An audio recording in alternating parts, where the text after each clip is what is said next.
Okay, our topic for the lecture today is the Berlin Blockade and Berlin Airlift, or what's sometimes referred to as the Berlin Crisis of 1948. We're going to do the lecture today. We're going to follow that up tomorrow and Wednesday with a History Channel documentary on the topic. Okay, so a pretty well done documentary about the airlift. For us to understand what's going on in 1948, though, we need to go back to the end of the war, a couple of years before, and talk about what's happening in Germany.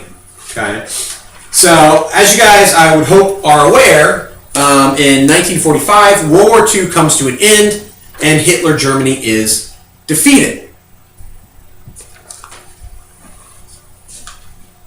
During the war, nearly 5 million Germans died, which was more than any other European country except for the Soviet Union and Poland. Nearly 5 million Germans died. And that was split about evenly between soldiers and civilians. So it wasn't just, the German army lost a lot of soldiers, and they did, but the German people suffered greatly as well.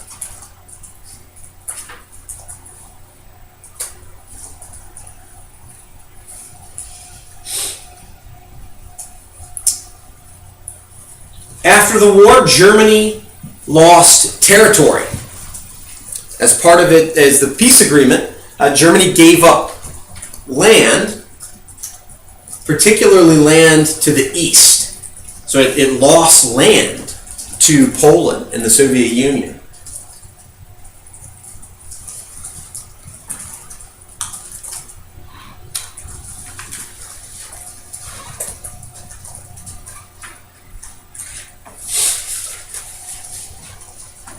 As you can probably imagine,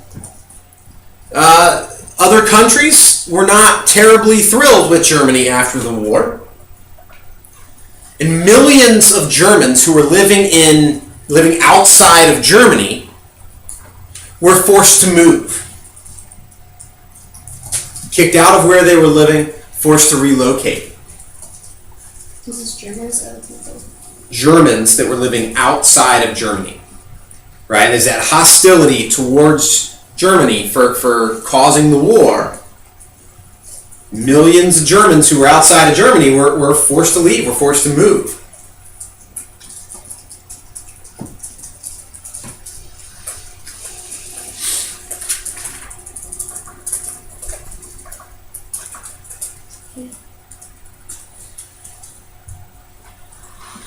Inside of Germany, there were major food shortages.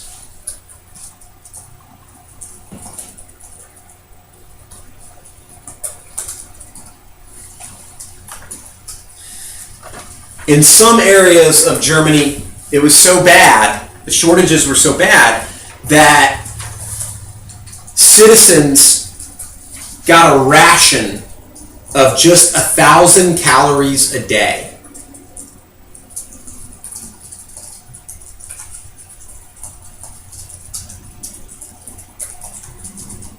Which was about a fourth of what the average U.S. soldier received.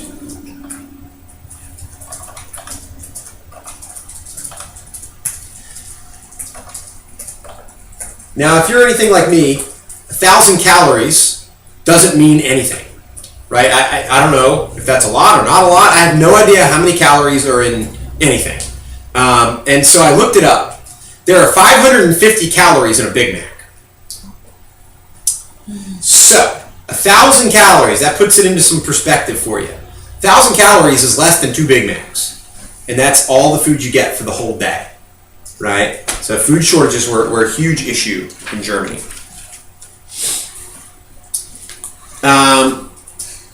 Disease. We talked about that last week as well with, kind of in Europe in general. Disease was a major problem.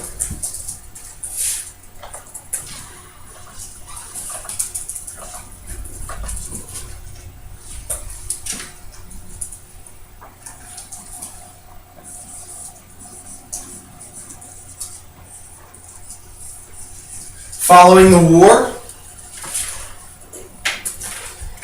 There were very public trials, war crimes trials of Nazi leaders at a place called Nuremberg.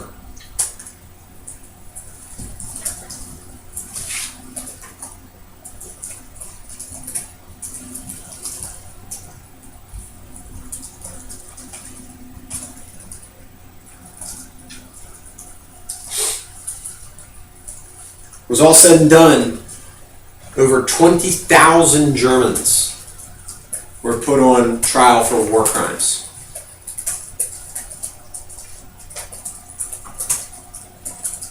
What would those be like good crimes? What kind of crimes did they commit? Like, Well, I mean, think about concentration camps, right?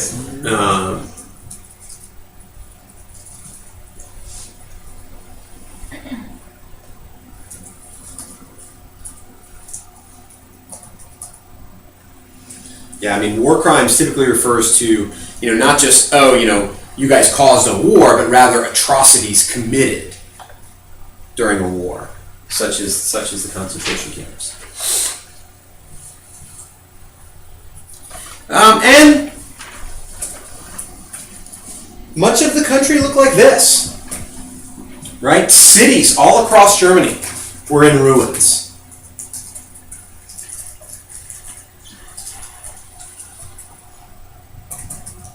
Towns were destroyed, countryside destroyed.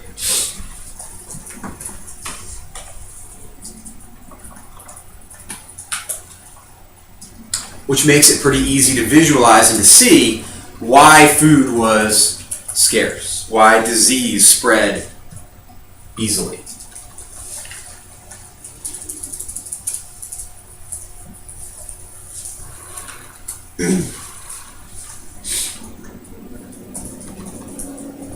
So,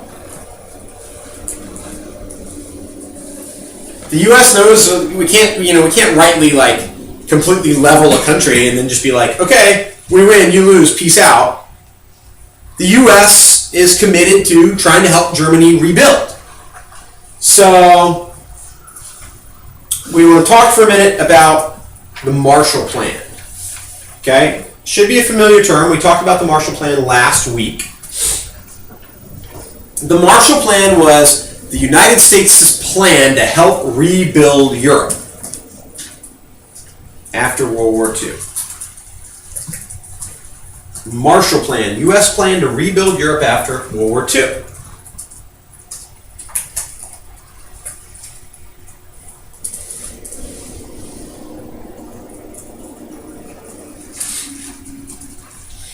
And the details of the plan were that the United States would generously fund any country in Europe to help it rebuild. But who remembers the catch? They had to buy from U.S. Yeah, you had to spend that money on U.S.-made goods.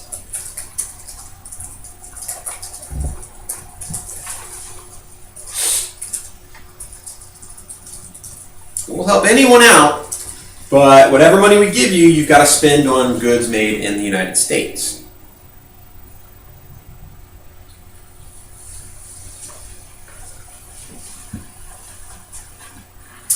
And Germany became one of many European countries to benefit from the Marshall Plan. Germany received over $1.3 billion from the United States over a 4-year period. Over $1.3 billion. Which is about a tenth of the overall amount of money that we spent.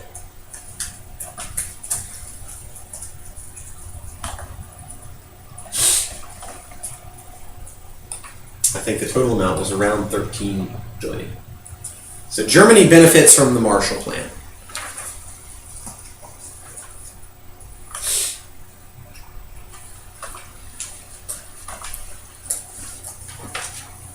Another important sort of background bit of information that we need to understand in order to make sense of what happens in Berlin is how Germany was divided into occupation zones after the war. So, here's a visual to kind of help you make a little sense of it. At the end of World War II, Germany was divided into 4 different zones. And each of the zones was run by the army of a different country. So you had the United States Army running its zone of Germany, France running its zone, Britain's army running that zone, and the Soviet Union's army running that zone.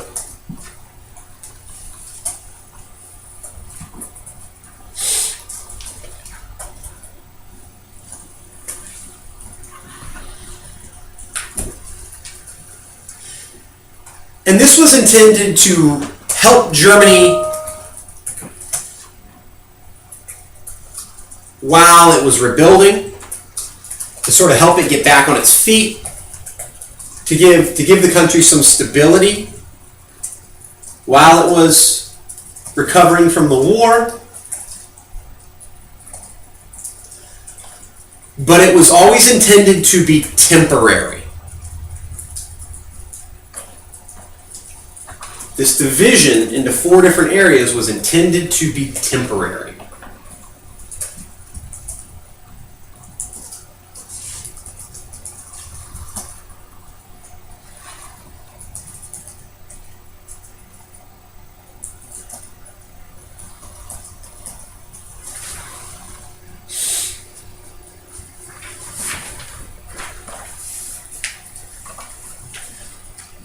Like, okay, well, that makes sense, I guess, right? Germany can't really rule itself, right? It doesn't have a government after the war. You just said it's in shambles, right? It would make sense, right? The armies of these different countries are going to help sort of run the country for the time being.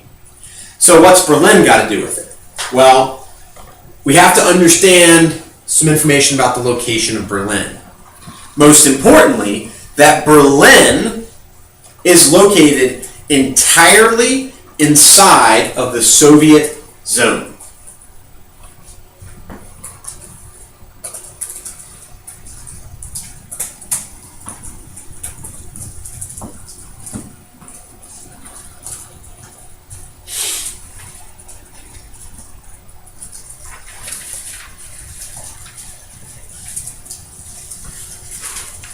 But Berlin, too, even though it was completely inside the Soviet zone, Berlin was also divided into 4 zones.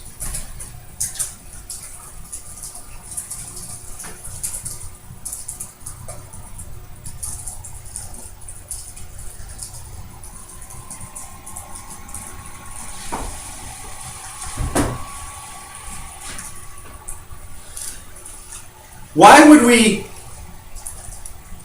want to make sure that we had a presence in Berlin? Why Berlin? What does it matter? Isn't Berlin the capital? Berlin's the capital. Berlin's the capital of Germany. So it's sort of the political heart of Germany. In some ways, it's kind of the economic heart of Germany. There's factories and important industries in Berlin.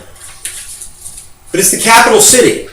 And so, even though we could have just said, well, okay, whatever. It's in the Soviet zone, so the Soviets can have it. The U.S. was a little leery of that. So, well, hang on, we want to be in the capital as well.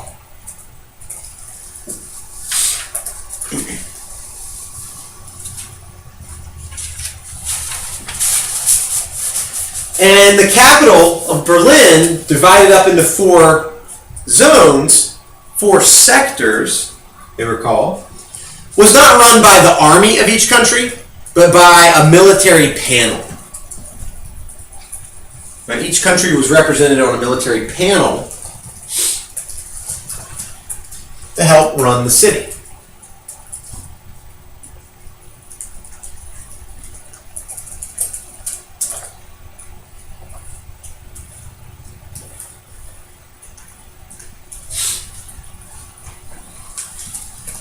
And on paper that works just fine, but in reality, this arrangement never worked very well. And it never worked very well because the Soviets tended to disagree frequently with the other countries.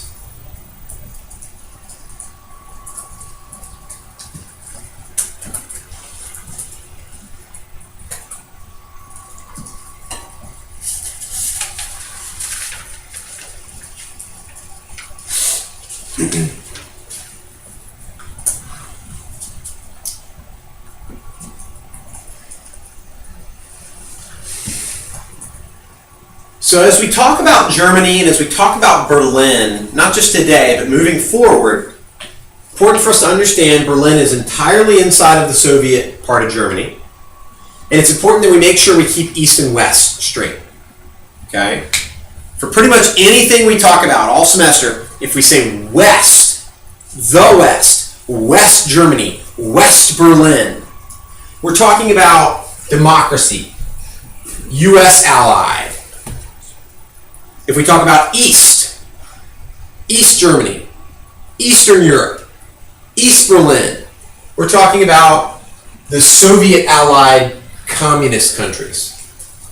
Okay? So,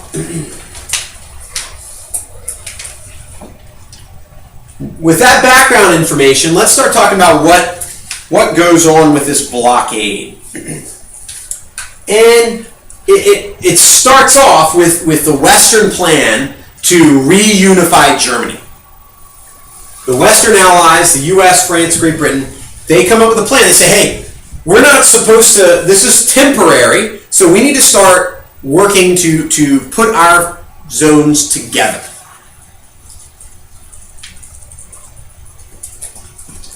So in June of 1948, the Western allies, the US and its allies, issue a single currency for their zones. Do they have one for each zone?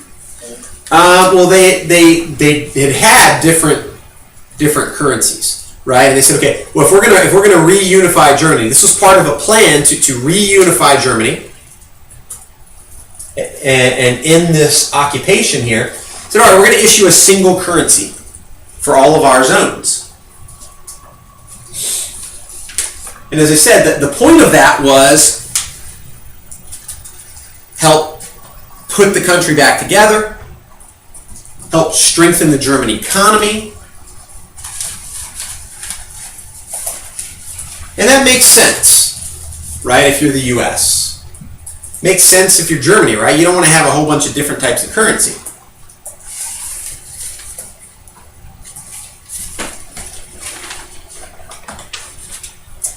But the Soviets wanted nothing to do with it. The Soviets distrusted the United States and saw this whole currency thing as a capitalist plot to take over Germany.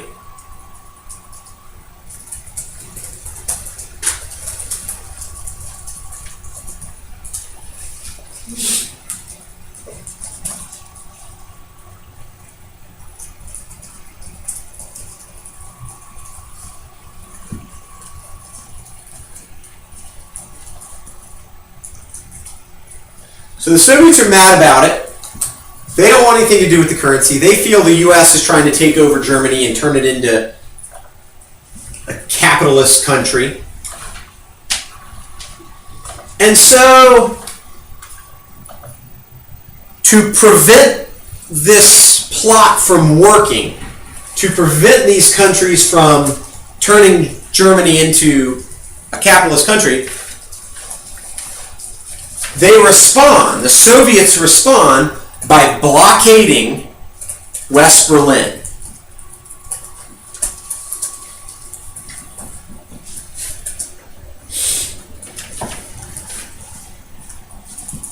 So all along West Berlin, the Soviets block road and railroad access into the city.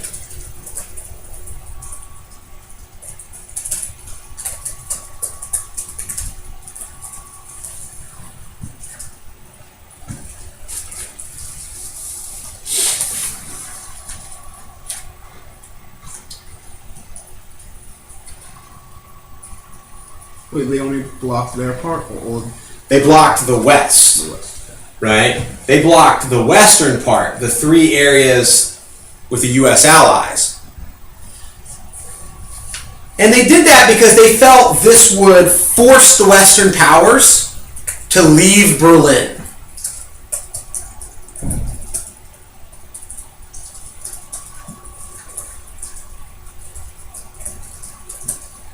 Right? If the U.S. couldn't get supplies in and out, maybe they'll just leave Berlin. And then the Soviets would have control of the capital. And then hopefully that would eventually drive the U.S. out of Germany.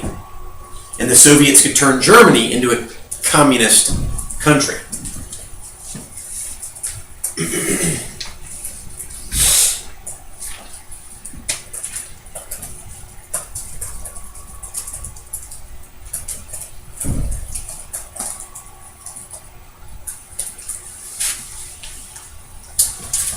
Well, if you're President Truman, you learn out about this blockade, you're faced with some difficult choices, right? One option would be, well, if we can't get in, people are going to starve. We can't have that. I guess we'll just have to pack it up and leave. Give the Soviets what they want. But if you're Truman, that's not a very good option. Why not? Because you look weak. You look weak. Right? It makes the U.S. look weak.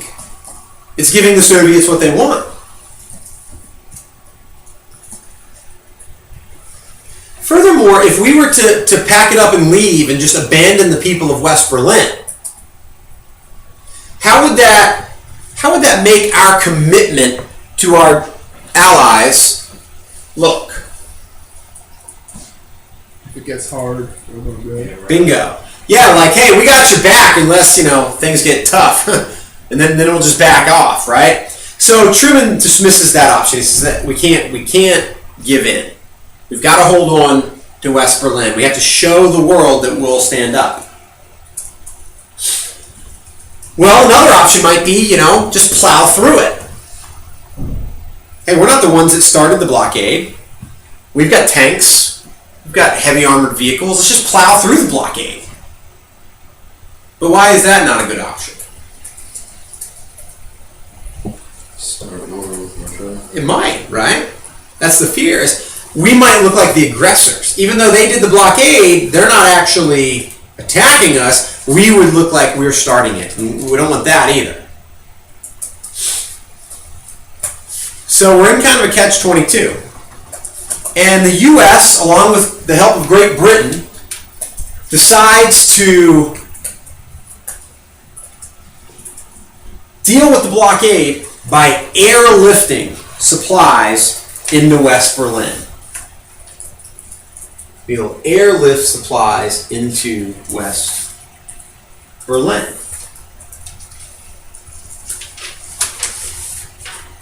And as it says in your outline, a lot of people felt like this was an impossible task. Like, hey, it's a neat idea, like good try, but it's not going to be possible for a bunch of different reasons. For one, many felt it was impossible because of the sheer amount of supplies that you would need to take care of 2 million people, which is how many people lived in West Berlin. This is just you need too much stuff. You're not going to be able to do it. You would need 1,500 tons of food, just food, every single day to feed that many people. And that's just food.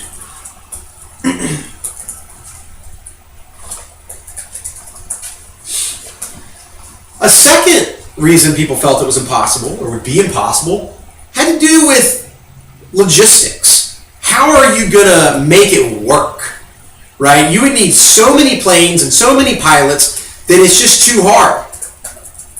What do you do when weather sucks and you can't get flights in? What happens to the city then? Right? This is too difficult. It can't be done.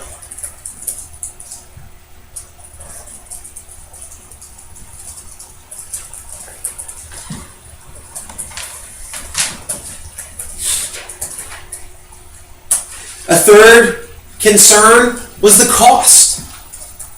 Something of this nature would cost an incredible amount of money. Would the U.S. have the resources to be able to pay for that?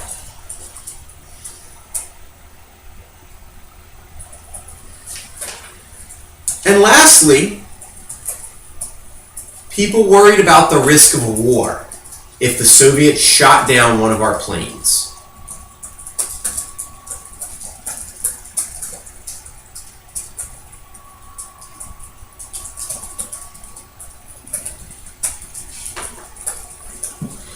All it might take is one trigger-happy soldier shoots down one of our planes and, uh-oh, it might be a war.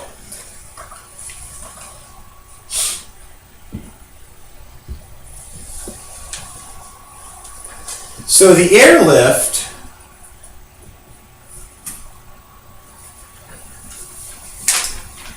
is what Truman decides to do to deal with this, right? Here's a political cartoon. It sort of ties in that how it was viewed. The Soviet, this big bad bear, right, kind of wrapping its claws around Berlin, trying to force the United States out, trying to close off the city. And Truman says, all right, it's going to be tough, but we're going to use an airlift. And we do. We figure out how to make it work. There are a lot of problems at first, and the video that we'll watch tomorrow and on Wednesday really highlights, the issues that we run into. How do we get enough supplies there? How do we get planes in and out safely? How do we get enough pilots? Okay. So the airlift goes on for almost a year. The airlift begins and it runs continuously for 322 days. And it keeps West Berlin going. It keeps West Berlin supplied, even though it gets really tough. It gets pretty tough at times. So I wanted to share some statistics about the airlift with you guys. One plane landed in West Berlin every 3 minutes, around the clock, 24/7. A new plane touched down every 3 minutes.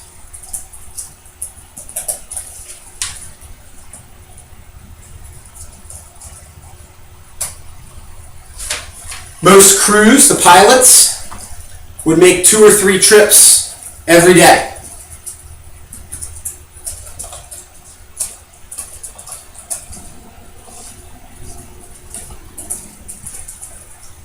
It's about a 3.5 hour round trip.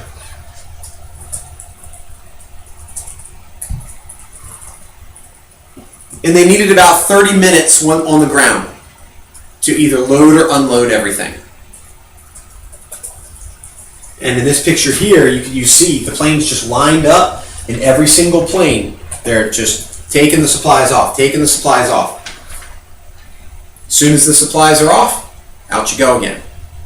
Fly back, to West Germany, reload, fly back to West Berlin, unload, fly back to West Germany, reload, fly back to West Berlin, unload. The pilots were able to bring in 1,000 tons of coal every single day.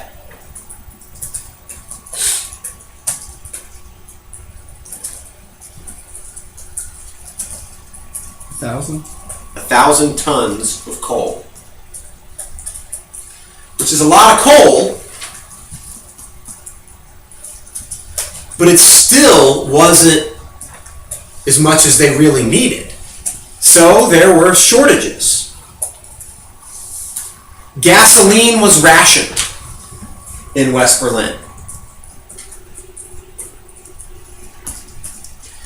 If you drove a car, you got 5 gallons of gas for the whole month. That was it.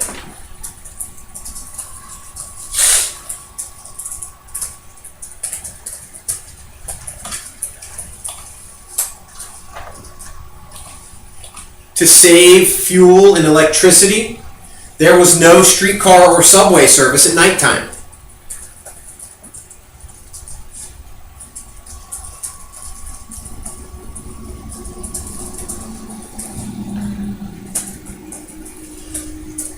Street lights were turned off at night to save power. They'd be on for a little bit, but they wouldn't be on all night.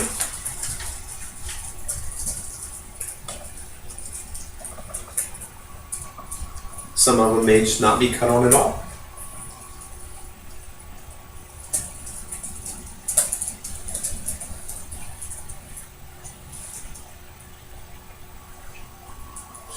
So that winter, the winter of 1948 to 1949, was incredibly difficult in West Berlin, right?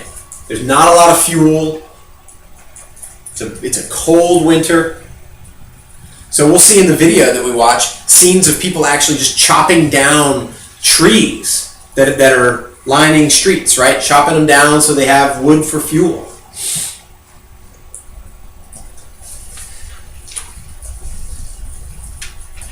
By the end of the blockade, the United States had sent over 277,000 flights in and out of West Berlin.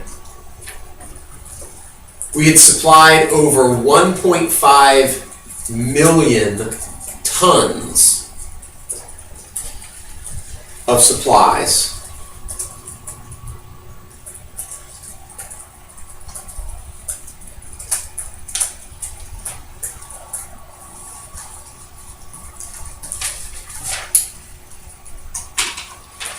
Over the course of the airlift, 24 planes crashed,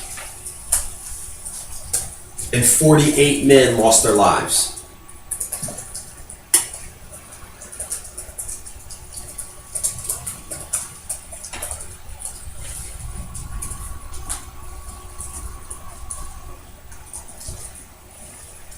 How many planes crashed?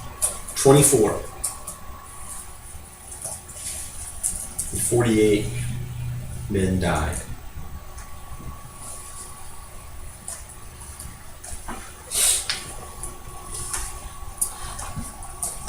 Ultimately,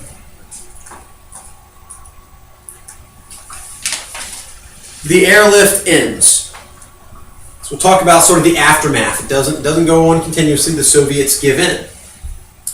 So sort of the aftermath of the airlift. The Soviets decide to end the blockade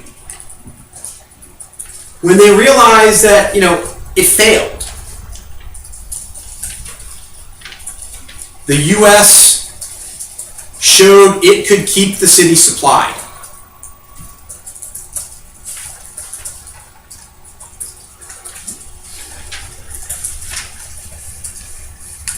And in fact, not only had it failed, it had backfired. How do you think it backfired? The Soviets were able to get stuff to their part of Berlin. No, they're able to get, their part of Berlin is in the Soviet zone. They're only blocking off West Berlin. The parts of Berlin that were getting supplies kind of liked them more and hated the Russians? Yeah. Okay. That it made the U.S. look like heroes to the Berliners. Right? Far from actually pushing the United States out of Berlin, it made the U.S. look like heroes. And the Soviets looked like the bad guys. So the Soviets lift the blockade. And shortly afterwards, separate governments were set up for East Germany and West Germany.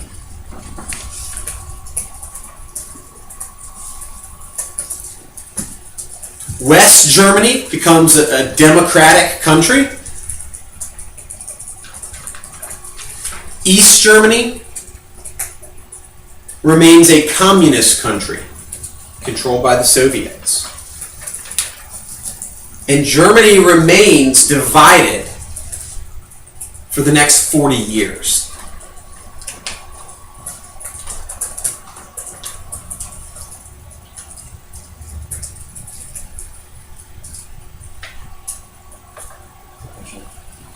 You live in East Germany and you want to live there anymore, you just go to West Germany. For a time, yes. They might buy a house. But eventually, so many people are leaving the East to go to the West, and Berliners leaving the East to go into West Berlin as a way to get away from the Soviet-controlled East, that the Soviets eventually build a wall, right? The Berlin Wall. And we're going to talk about that later in the semester. So Germany and Berlin remain bitterly divided between East and West for 4 decades. In 1949, the year that the blockade comes to an end, the U.S. and its allies form NATO, right, which is one of our key vocab terms, the North Atlantic Treaty Organization, military alliance, and eventually West Germany becomes a NATO member.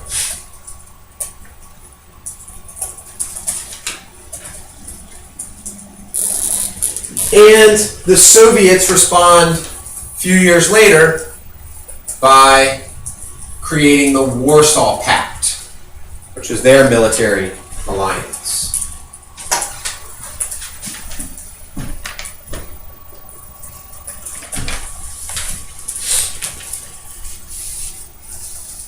So while Germany was intended to be temporarily divided, it ends up becoming formally divided between a communist East and a democratic West. And Berlin, in a lot of ways, really becomes the focus and the center of the Cold War.